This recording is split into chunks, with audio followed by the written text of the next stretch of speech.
Gênesis capítulo 13. Subiu, pois, Abrão do Egito para o lado do sul, ele e a sua mulher, e tudo o que tinha, e com ele Ló. E era Abrão muito rico em gado, em prata e em ouro, e fez as suas jornadas do sul até Betel, até ao lugar onde, a princípio, estivera a sua tenda, entre Betel e Ai, até ao lugar do altar que outrora ali tinha feito. E Abrão invocou ali o nome do Senhor. E também Ló, que ia com Abrão, tinha rebanhos, gados e tendas, e não tinha capacidade a terra para poderem habitar juntos, porque os seus bens eram muitos, de maneira que não podiam habitar juntos. E houve contenda entre os pastores de gado de Abrão e os pastores de gado de Ló, e os cananeus e os perizeus habitavam então na terra. E disse Abrão a Ló: Ora, não haja contenda entre mim e ti, e entre os meus pastores e os teus pastores, porque somos irmãos. Não está toda a terra diante de ti? Eia, pois aparta-te de mim, e se escolheres a esquerda, irei para a direita, e se à direita escolheres, eu irei para a esquerda. E levantou Ló os seus olhos, e viu toda a campina do Jordão, que era toda bem regada, antes do Senhor ter destruído Sodoma e Gomorra, e era como o jardim do Senhor, como a terra do Egito, quando se entra em Zoar.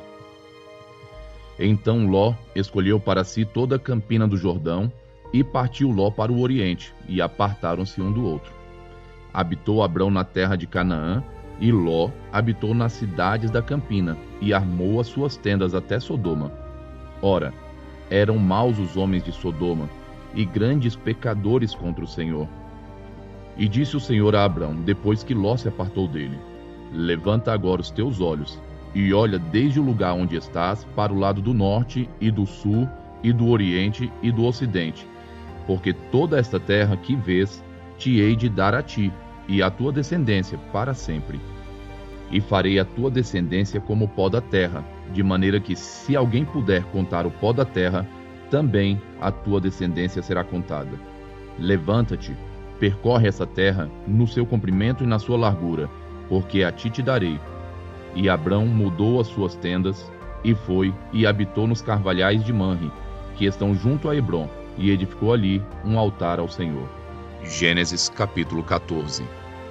E aconteceu nos dias de Anrafel, rei de Sinar, Arioque, rei de Elazar, Quedorlaomer, rei de Elão, e Tidal, rei de Goim, que estes fizeram guerra a Bera, rei de Sodoma, a Birsa, rei de Gomorra, a Sinabe, rei de Admá, e a Semeber, rei de Zeboim, e ao rei de Belá, esta é Zoar.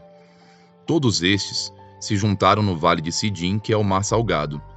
12 anos haviam servido a Quedorlaomer, mas ao 13º ano rebelaram-se. E ao 14º ano veio Quedorlaomer e os reis que estavam com ele, e feriram os Refaíns em Astarote Carnaim, e os Uzins em An, e aos Emins em Savec-Kiriataim, e os Oreus no seu monte Seir, até El-Parã, que está junto do deserto. Depois tornaram e vieram a Em-Mispate, que é Cádiz, e feriram toda a terra dos Amalequitas, e também aos amorreus que habitavam em Azazon-Tamar. Então saiu o rei de Sodoma, e o rei de Gomorra, e o rei de Admá, e o rei de Zeboim, e o rei de Belá, esta é Zoar, e ordenaram batalha contra eles no vale de Sidim, contra Quedorlaomer, rei de Elão, e Tidal, rei de Goim, e Anrafel, rei de Sinar, e Arioque, rei de Elazar, 4 reis contra 5. E o vale de Sidim estava cheio de poços de betume, e fugiram os reis de Sodoma e de Gomorra, e caíram ali, e os restantes fugiram para um monte. E tomaram todos os bens de Sodoma e de Gomorra, e todo o seu mantimento, e foram-se. Também tomaram a Ló, que habitava em Sodoma, filho do irmão de Abrão, e seus bens, e foram-se. Então veio um que escapara, e contou a Abrão, o hebreu. Ele habitava junto dos carvalhais de Manre, o amorreu, irmão de Escol e irmão de Ané. Eles eram confederados de Abrão. Ouvindo, pois, Abrão que seu irmão estava preso, armou seus criados, nascido em sua casa, 318, e os perseguiu até Dan. E dividiu-se contra eles de noite, ele e os seus criados, e os feriu, e os perseguiu até Obá, que fica à esquerda de Damasco. E tornou a trazer todos os seus bens, e tornou a trazer também a Ló, seu irmão, e os seus bens, e também as mulheres e o povo. E o rei de Sodoma saiu-lhe ao encontro depois que voltou de ferir a Quedorlaomer e os reis que estavam com ele, até o vale de Savé, que é o vale do rei. E Melquisedeque, rei de Salém, trouxe pão e vinho. Este era sacerdote do Deus Altíssimo. E abençoou-o e disse: Bendito seja Abrão pelo Deus Altíssimo, o possuidor dos céus e da terra. E bendito seja o Deus Altíssimo, que entregou os teus inimigos nas tuas mãos. E Abrão deu-lhe o dízimo de tudo.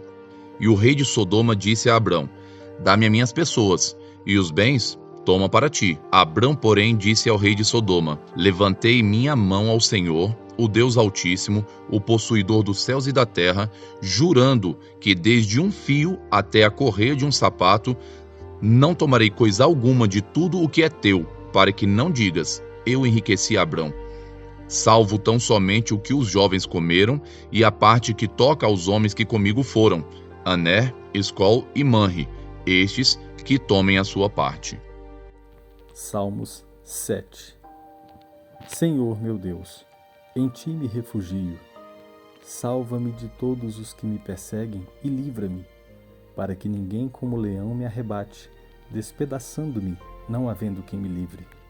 Senhor meu Deus, se eu fiz isso de que me culpam, se cometi alguma injustiça, se paguei com mal a quem estava em paz comigo, eu que poupei aquele que sem razão me oprimia, então que o inimigo me persiga e me alcance, pisoteie no chão a minha vida e reduza a pó a minha glória. Levanta-te, Senhor, na tua indignação, mostra a tua grandeza contra a fúria dos meus adversários. E desperta-te em meu favor, segundo o juízo que designaste. Reúnam-se os povos ao redor de ti. O Senhor julga os povos. Julga-me, Senhor, segundo a minha justiça e segundo a integridade que há em mim. Que cesse a maldade dos ímpios, fortalece o justo, pois sondas a mente e o coração, ó Deus justo. Deus é o meu escudo, ele salva os retos de coração. Deus é justo juiz, Deus que sente indignação todos os dias. Se alguém não se converter, Deus afiará a sua espada, já armou e deixou pronto o seu arco. Para ele já preparou armas mortais, faz as suas setas inflamadas.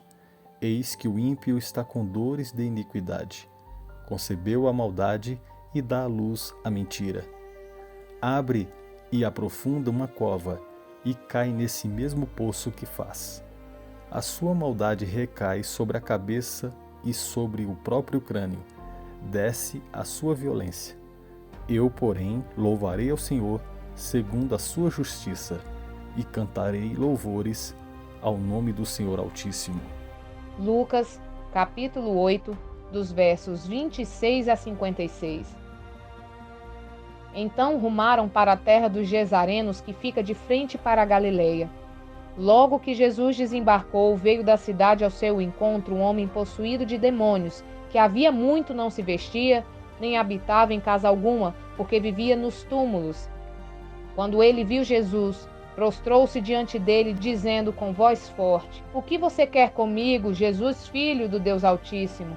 Peço-lhe que não me atormente, porque Jesus havia ordenado ao espírito imundo que saísse do homem, pois muitas vezes se havia apoderado dele. E embora procurassem conservá-lo preso com cadeias e correntes, despedaçava tudo e era impelido pelo demônio para o deserto. Jesus perguntou a ele: Qual o seu nome? Ele respondeu: Legião. Isso porque muitos demônios tinham entrado nele. Estes pediram a Jesus que não os mandasse para o abismo. Ora, uma grande manada de porcos estava pastando ali no monte, e os demônios pediram a Jesus que os deixasse entrar naqueles porcos, e Jesus o permitiu. Tendo os demônios saídos do homem, entraram nos porcos, e a manada precipitou-se despenhadeira abaixo para dentro do lago e se afogou. Vendo o que tinha acontecido, os que tratavam dos porcos fugiram e foram anunciá-lo na cidade e pelos campos. Então o povo saiu para ver o que tinha acontecido. Aproximando-se de Jesus, encontraram um homem de que tinha saído os demônios, vestido, em perfeito juízo, sentado aos pés de Jesus, e temeram.